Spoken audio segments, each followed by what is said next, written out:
Skibo, my brother, I went through your video. I guess you tagged me on your video.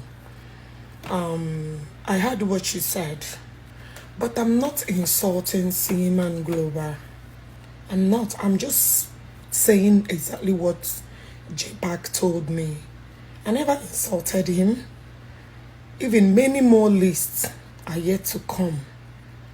You know, many more lists. J-Pack got a lot of things that I'm going to review. A lot of big men who will put their names. So I want them to be careful in case they are dealing with him.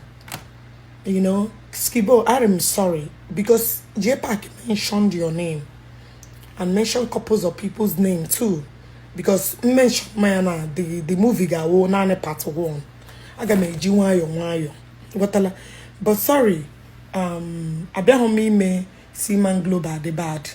You know, so maybe I will not be mentioning names. I can make Jizzy indirectly.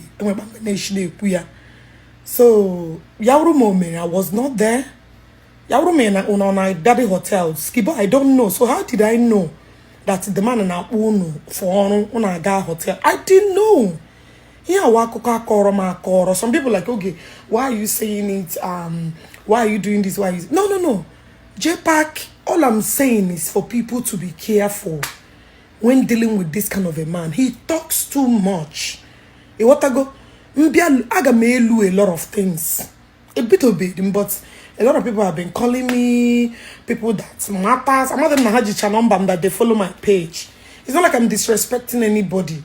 You know, Skibo, I just wanted to reply this your video. My brother won't mean anything. Just that I'm not again anywhere. I gave me commercial. J-Pack told me.